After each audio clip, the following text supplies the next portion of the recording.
नमस्कार बच्चों, कैसे हैं आप सब। आशा करती हूँ आप सभी अच्छे होंगे, स्वस्थ होंगे, खुश होंगे और अपनी पढ़ाई भी अच्छे से कर रहे होंगे। तो जैसा कि आप सभी जानते हैं, मैं हूँ आपकी हिंदी की अध्यापिका और मैं स्वागत करती हूँ आप सभी का आईसीटी वर्चुअल क्लासरूम में। और आज हम यहाँ पर एकत्रित हुए हैं पढ़ने के लिए क्लास 7th की हिंदी। क्लास 7th की हिंदी में आज हम पढ़ेंगे आपके व्याकरण का खंड। हमने अपने पिछले सेशन से ही स्टार्ट कर दिया था और हमने पिछले सेशन में सबसे पहले व्याकरण में जो चीज पढ़ाई जाती है, जैसे कि मैंने बताया कि आपकी पाठ्य पुस्तिका का नाम ही भाषा और व्याकरण है। तो आपकी पाठ्य पुस्तिका में जो सबसे पहला चैप्टर हम भाषा के बारे में डिस्कस कर चुके थे, पढ़ चुके थे कि भाषा कितने प्रकार की होती है और भाषा की लिपि क्या होती है। आज हम आगे बढ़ेंगे और व्याकरण के बारे में पढ़ेंगे। आपकी पाठ्य पुस्तिका का पहला चैप्टर भाषा और व्याकरण, जिसको हम आज पढ़ेंगे। तो चलते हैं स्मार्ट बोर्ड की तरफ। और आज क्योंकि व्याकरण पढ़ रहे हैं तो कॉपी और पेंसिल लेना तो बनता है। कॉपी और पेंसिल आप अपने पास रखिए।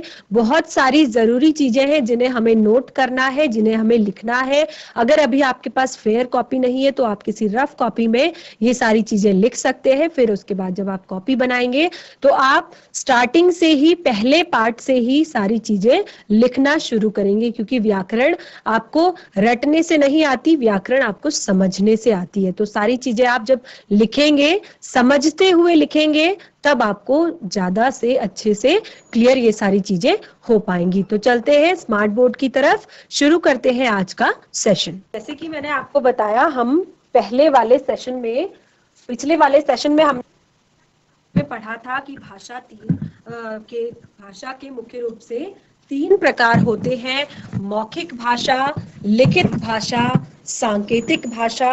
और उसके बाद हमने लिपि के बारे में पढ़ा था। और आज हम व्याकरण शुरू करेंगे। तो व्याकरण में सबसे पहले हम जानेंगे कि व्याकरण क्या है, आखिर व्याकरण किसे कहते हैं। व्याकरण भाषा को शुद्ध रूप में लिखना, भाषा को शुद्ध रूप में लिखना, पढ़ना और बोलना सिखाने वाला शास्त्र है। जो व्याकरण है वो भाषा को शुद्ध रूप में लिखने का, पढ़ने का और बोलना सिखाने वाला एक शास्त्र है, जिसको हम व्याकरण कहते हैं। और व्याकरण में भाषा के वर्ण, शब्द, पद तथा वाक्य पर विचार किया जाता है। अर्थात वर्ण, शब्दों पर, पदों पर और वाक्यों पर विचार किया जाता है। सारी चीजें बहुत ज्यादा महत्वपूर्ण है, तो फटाफट साथ में लिखते भी जाइए। और इस आधार पर इसके 4 अंग होते हैं। किसके 4 अंग होते हैं? व्याकरण के 4 अंग होते हैं। सबसे पहले वर्ण विचार, फिर शब्द विचार, फिर पद विचार और फिर वाक्य विचार। सारी चीजों को हम बिल्कुल अलग अलग पढ़ेंगे, अच्छे से एक्सप्लेन करके पढ़ेंगे कि क्या होता है वर्ण विचार, क्या होता है शब्द विचार, क्या होता है पद विचार, ठीक है, और क्या होता है वाक्य विचार। तो सबसे पहले हम वर्ण विचार के बारे में पढ़ेंगे कि वर्ण क्या होते हैं। तो वर्ण विचार, वर्ण अर्थात भाषा की जो सबसे छोटी इकाई होती है वो वर्ण कहलाती है। भाषा की सबसे छोटी इकाई वर्ण कहलाती है। अब शब्द क्या होते हैं? तो वर्णों के सार्थक मेल को शब्द कहते हैं। अब आपको मैं यहाँ पर लिखकर दिखाती हूँ कि वर्ण भाषा की सबसे छोटी इकाई, जैसे क, ख, ग, घ, तो ये सारे क्या है? ये वर्ण है, ठीक है। ये सारी चीजें क्या है? वर्ण है। और ये भी वर्ण के अंतर्गत ही आते हैं। अब शब्द विचार, शब्द क्या है? वर्णों के सार्थक मेल को शब्द कहते हैं। अर्थात वर्णों के जब हम वर्णों को साथ में मिलाकर बोलते हैं तो उसको हम शब्द कहते हैं। जैसे क ख ग। अब मैं यहाँ पर आपको लिख के दिखाऊंगी वर्णों का मेल किस प्रकार हम करेंगे। तो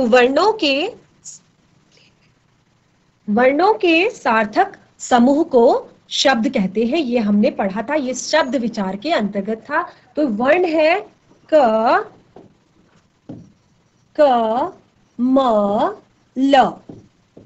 क वर्ण, म वर्ण, ल वर्ण, इनको मिलाकर एक शब्द बना जो कि कमल।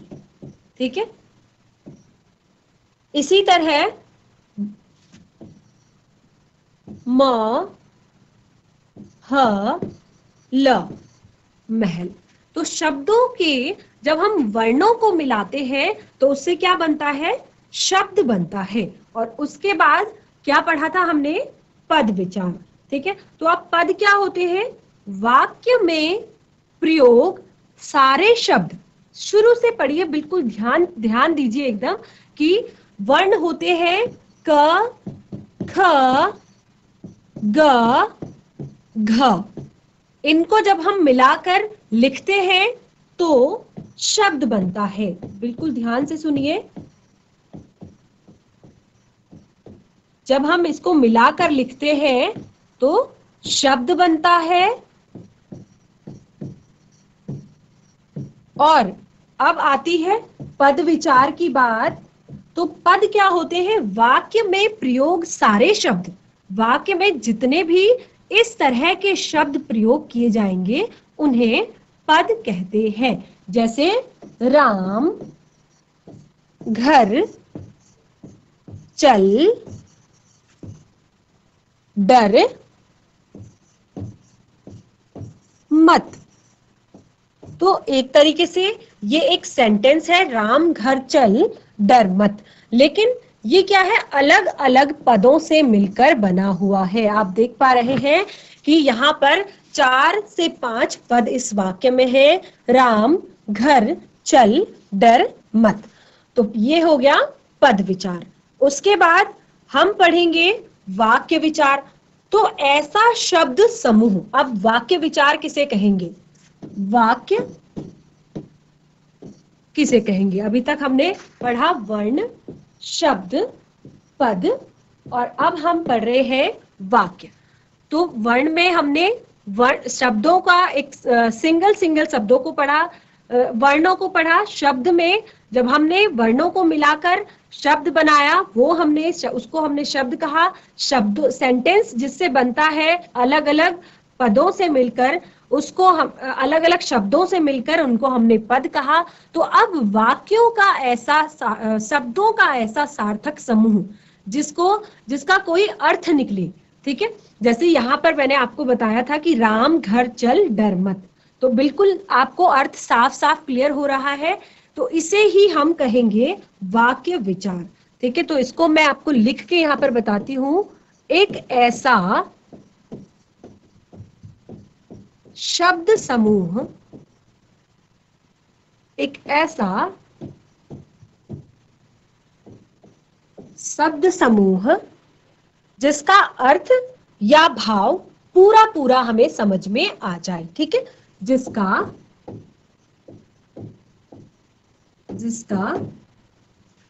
अर्थ या भाव पूरा पूरा समझ में आ रहा हो। ठीक है। पूरा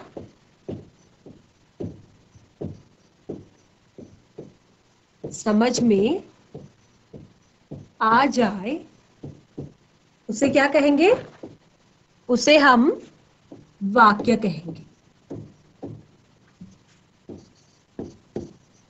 उसे वाक्य कहते हैं। ठीक है। तो ये चीजें आपको क्लियर हो गई होंगी। वर्ण क ख ग घ, वर्णों के मेल को शब्द, शब्दों के मेल को पद, और पदों को जब हम बिल्कुल कैसे लिखते हैं, अर्थपूर्ण रूप से लिखते हैं। बिल्कुल एक सेंटेंस में अर्थपूर्ण रूप से जब हम लिखेंगे उसको, तो उसको हम क्या कहेंगे, वाक्य कहेंगे।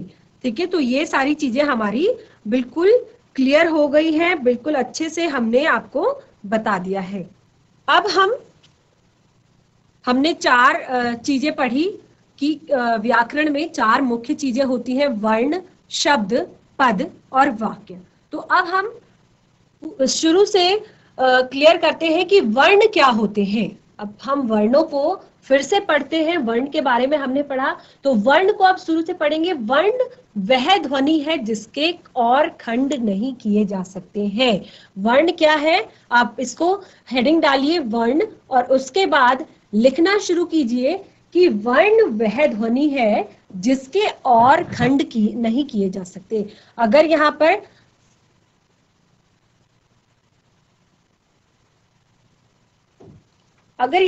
क है तो आप क के और भी खंड कर सकते हैं? नहीं कर सकते। किसी भाषा के सभी वर्गों के व्यवस्थित तथा क्रमबद्ध समूह को उसकी वर्णमाला कहते हैं। किसी भी भाषा, आपने बचपन में पढ़ी होंगी वर्णमाला। किसे कहते हैं वर्णमाला? क, ख, ग, घ या फिर अ, आ, ई, इनको क्या कहते हैं? वर्णमाला कहते हैं। बचपन में हमको जब हम स्कूल जाते हैं, स्टार्टिंग में जब हम भाषा सीखना शुरू करते हैं, तो सबसे पहले हिंदी में हम वर्णमाला ही सीखते हैं। अ से अनार सीखते हैं, क से कबूतर सीखते हैं। तो क, ख, ग और अ, आ, ई ये सारे क्या है? वर्ण है। तो किसी भी भाषा के सभी वर्गों के व्यवस्थित तथा क्रमबद्ध समूह को उसकी वर्णमाला कहते हैं। अब हिंदी वर्णमाला जो है उसकी बात करेंगे। तो हिंदी वर्णमाला में वर्णों के दो प्रकार होते हैं। बिल्कुल ध्यान से सुनिए, समझने की कोशिश कीजिए। हिंदी वर्णमाला में वर्णों के दो प्रकार होते हैं। कौन कौन से दो प्रकार होते हैं? साथ के साथ लिखते भी रहिए कि कौन से दो प्रकार होते हैं। सबसे पहले होता है स्वर, उसके बाद व्यंजन। तो स्वर और व्यंजन ये दो प्रकार की वर्णमालाएं हमारी हिंदी भाषा में होती है। स्वर आप सभी को पता है, स्वर किसे कहते हैं? अ, आ, इ, ई, उ, ये सभी स्वर होते हैं। ये क्या होते हैं? स्वर होते हैं। व्यंजन क्या होते हैं? व्यंजन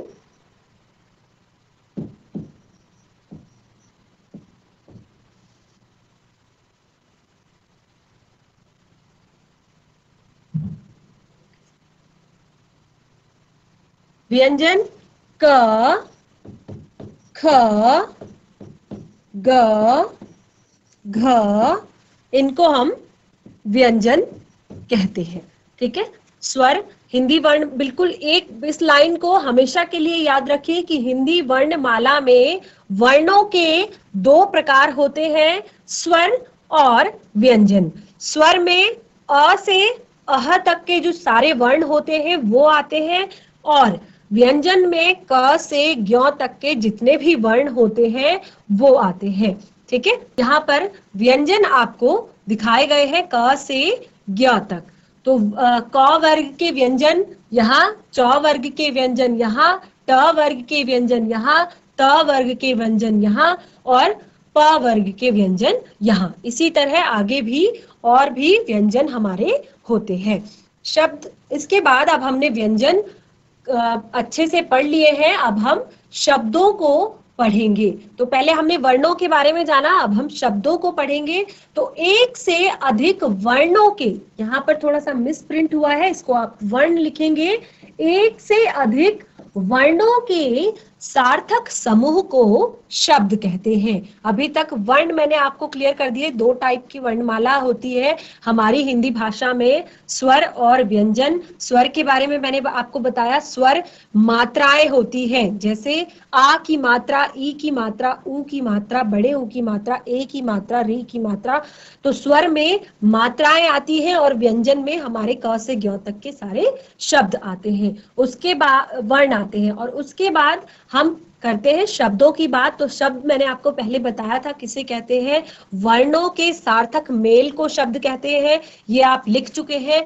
अब हम आगे पढ़ते हैं एक से अधिक वर्णों के सार्थक समूह को शब्द कहते हैं। फिर से उसी बात को रिपीट किया जा रहा है, जैसे मैं, वह, राम, दिल्ली, लोटा, पंकज, पुस्तक आदि। तो ये क्या है, वर्णों का ही मेल है जिससे कि शब्द बने हैं। और हिंदी भाषा में शब्दों का वर्गीकरण 4 आधार पर किया गया है। हिंदी भाषा में शब्दों का जो वर्गीकरण है वो 4 आधार पर किया गया है। किस किस के आधार पर? अर्थ के आधार पर, विकार के आधार पर, उत्पत्ति के आधार पर और बनावट के आधार पर। तो सबसे पहले हम वर्णों को पढ़ेंगे शब्दों को पढ़ेंगे अर्थ के आधार पर। तो अर्थ के आधार पर शब्द कितने प्रकार के होते हैं ये मैं आपको बताऊंगी।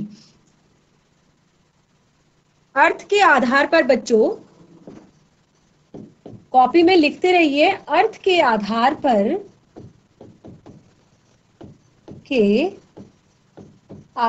पर शब्द 2 प्रकार के होते हैं।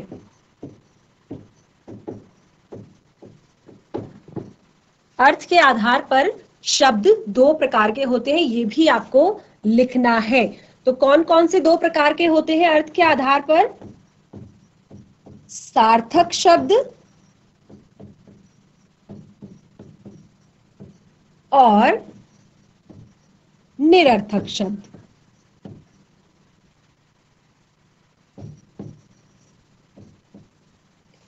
अब हम इसे एक्सप्लेन करेंगे, ये सार्थक शब्द क्या होते हैं और निरर्थक शब्द क्या होते हैं। जैसे कि आपको नाम से ही पता चल रहा है, सार्थक शब्द अर्थात जिन शब्दों का कोई अर्थ निकलता है, जिन शब्दों का कोई अर्थ निकलता है,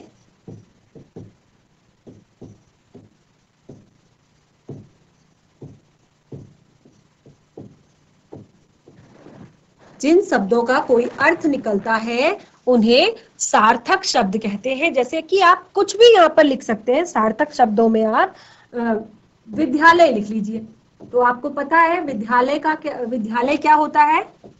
जहाँ पे आप पढ़ाई करते हैं।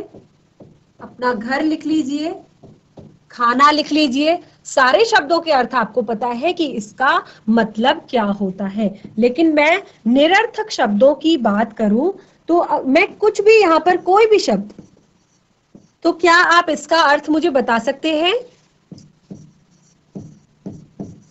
क्या आप इसका अर्थ मुझे बता सकते हैं?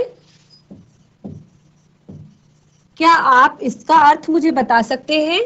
तो ये सारे शब्द, जैसे हमल कोई अर्थ नहीं है, लगम कोई अर्थ नहीं है, तमक तो कोई अर्थ नहीं है। तो इस तरह के शब्द जिनका कोई भी अर्थ नहीं निकलता है उन्हें निरर्थक शब्द कहा जाता है, और जिनका अर्थ निकलता है, कोई भी अर्थ निकलता है, उसको सार्थक शब्द कहा जाता है। तो ये शब्दों का अर्थ के आधार पर वर्गीकरण था। आगे बढ़ते हैं विकार के आधार पर शब्द। अब विकार के आधार पर शब्द कितने प्रकार के होते हैं? यहाँ पर ख लिखेंगे विकार के आधार पर। विकार के आधार पर। अब विकार के आधार पर शब्द कितने प्रकार के होते हैं? तो विकार के आधार पर भी बच्चों शब्द 2 प्रकार के ही होते हैं। 2 प्रकार के होते हैं।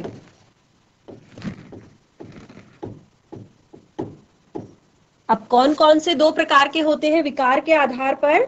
सबसे पहले विकारी शब्द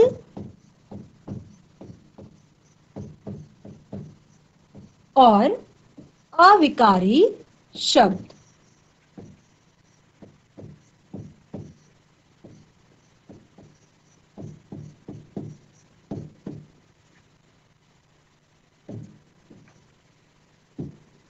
विकारी शब्द क्या होते हैं?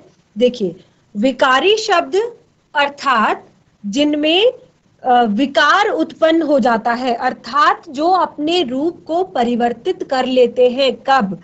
देखिए, जो शब्द लिंग, वचन तथा काल से प्रभावित होकर अपने रूप को बदल लेते हैं। आपने देखा होगा कई बार हमें शब्दों को परिवर्तित करना पड़ता है, लिंग के अनुसार, वचन के अनुसार, काल के अनुसार। तो इसी तरह के शब्द जो अपने आप को परिवर्तित कर लेते हैं लिंग के अनुसार, वचन के अनुसार, काल के अनुसार, तो ऐसे शब्दों को ही विकारी शब्द कहा जाता है। अर्थात जिनमें परिवर्तन आ जाता है, चेंज आ जाता है, उन शब्दों को विकारी शब्द कहते हैं। और बिल्कुल इसके जस्ट अपोजिट ऐसे शब्द जो लिंग, वचन तथा काल से परिवर्तित नहीं होते और हर परिस्थिति में ज्यों के त्यों बने रहते हैं, इन शब्दों को अविकारी शब्द कहते हैं। और अविकारी शब्द का एक अलग से आपको टॉपिक मिलेगा आप ही की पाठ्य पुस्तिका में, या फिर जब आप 8th क्लास में चले जाएंगे तब एक बिल्कुल अलग से टॉपिक है अविकारी शब्द या अव्यय शब्द। तो सबसे पहले हम थोड़ा सा विकारी शब्दों के बारे में जान लेते हैं कि कौन कौन से होते हैं विकारी शब्द। देखिए, ये शब्द संज्ञा, सर्वनाम, विशेषण, क्रिया, 4 प्रकार के विकारी शब्द होते हैं। कौन कौन से होते हैं? संज्ञा, सर्वनाम,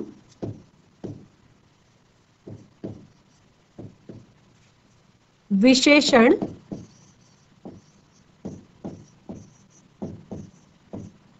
और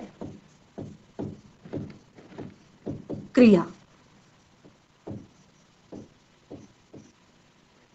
ये 4 प्रकार के आपके विकारी शब्द होते हैं, क्योंकि ये लिंग, वचन और काल की दृष्टि से इनमें तत्काल ही विकार उत्पन्न हो जाता है, तत्काल ही ये अपने रूप को परिवर्तित कर लेते हैं।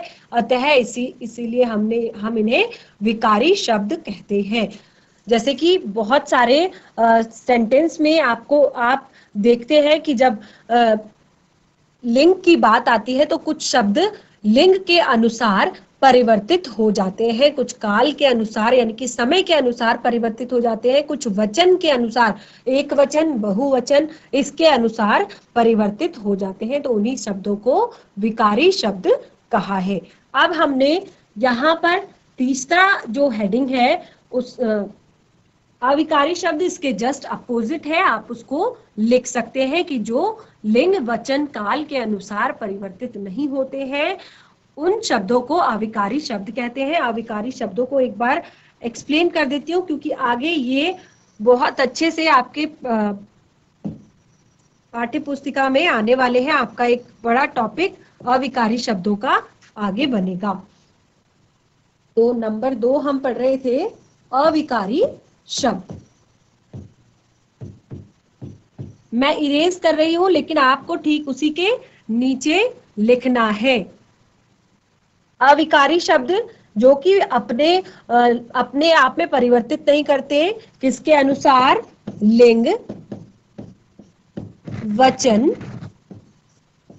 और काल के अनुसार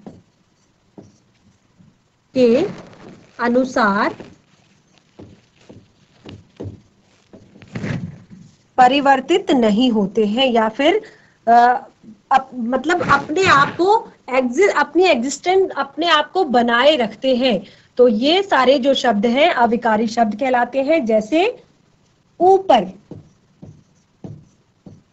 नीचे, बहुत सारे शब्द आपके इस तरह से आएंगे। हाथ,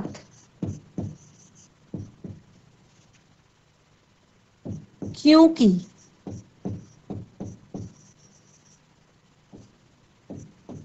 कैसे, जब आप अविकारी शब्दों को पढ़ेंगे तो इसके बहुत सारे भेद होते हैं। मैं आपको अलग से ये सारा पूरा एक टॉपिक आपको अविकारी शब्द या अव्यय शब्दों का बताऊंगी, तो आज के लिए आप इतना ही इसको यहाँ पर लिख सकते हैं। अब छोटा सा जो हमारा आगे का टॉपिक है, उत्पत्ति के आधार पर। उत्पत्ति के आधार पर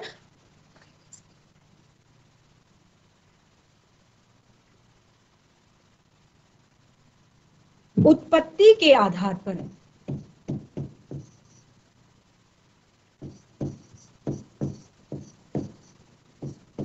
के आधार पर, तो उत्पत्ति के आधार पर शब्द कितने प्रकार के होते हैं? उत्पत्ति के आधार पर बच्चों शब्द 4 प्रकार के होते हैं। ये भी बहुत ज्यादा महत्वपूर्ण है। कौन कौन से? तत्सम शब्द, शायद आपने नाम सुना भी होगा, तत्सम शब्द। अगर नहीं सुना है तो अभी आगे आपकी और भी आएगा। तद्भव शब्द,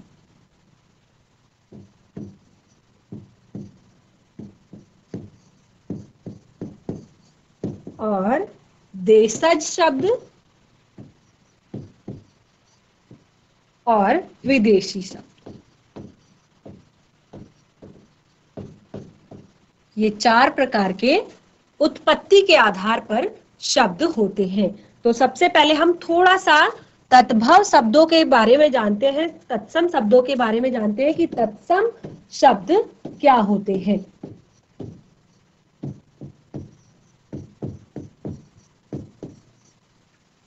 तत्सम शब्द वे होते हैं बच्चों, ये शब्द संस्कृत भाषा में,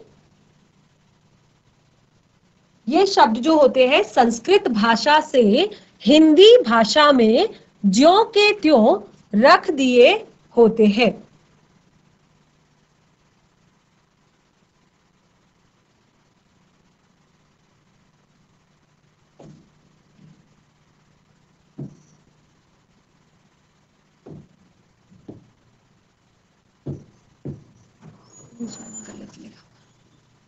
जो के तो रख दिए गए रहते हैं, यानी कि जिस तरह ये संस्कृत में प्रयोग किए जाते हैं बिल्कुल उसी तरह इनको हिंदी भाषा में प्रयोग किया जाता है। तो इन शब्दों को तत्सम शब्द कहा जाता है। बिल्कुल ध्यान रखिए, तत्सम शब्द लिखिए और तत्सम शब्दों के आगे लिखिए कि ये शब्द संस्कृत भाषा से बिल्कुल हिंदी भाषा में अपने उसी रूप में रख दिए जाते हैं और इनमें कोई भी परिवर्तन नहीं होता। जैसे सर्प हिंदी में भी लिख सकते हैं और संस्कृत में भी लिख सकते हैं। ग्राम हिंदी में भी लिख सकते हैं, संस्कृत में भी लिख सकते हैं। सत्य हिंदी में भी लिखते हैं, संस्कृत में भी लिखते हैं। सूर्य या कार्य, तो ये सारे शब्द संस्कृत शब्द हैं, लेकिन इनको हिंदी भाषा में बिल्कुल ऐसे ही रखा गया है, इनमें कोई भी चेंज नहीं किया गया है। उसके बाद हम पढ़ेंगे तद्भव शब्द। तो बच्चों आज के सेशन में हमने व्याकरण के बारे में पढ़ा कि व्याकरण में हम क्या क्या चीजें पढ़ते हैं। तो सबसे पहले व्याकरण में हम हिंदी के जो वर्ण हैं उनके बारे में पढ़ते हैं और वर्णों से बनने वाले शब्द, शब्दों से बनने वाले पद, पदों से बनने वाले वाक्य। तो अब सबसे, क्योंकि अभी हम शब्दों के बारे में पढ़ रहे हैं तो शब्द कितने प्रकार के होते हैं तो इसको हम पढ़ रहे थे। तो अभी तक हमने सबसे पहले शब्दों को उत्पत्ति के आधार पर पढ़ना शुरू किया है और इससे पहले हमने पढ़ा कि बनावट के आधार पर कितने प्रकार के होते हैं। तो ये सारी चीजें हम ऐसे ही कंटिन्यू रखेंगे, मिलेंगे अगले सेशन में। आपने अभी तक जितना लिखा है उसको एक बार रिवाइज कीजिए। अगर कोई चीज समझ में नहीं आती है तो अगले सेशन में हम पहले से आपको सारी चीजें एक बार रिवाइज कराएंगे, फिर आगे बढ़ेंगे। तो एक बार उसको पढ़ लीजिए। मिलेंगे नए सेशन में, तब तक के लिए धन्यवाद। आपका दिन शुभ हो।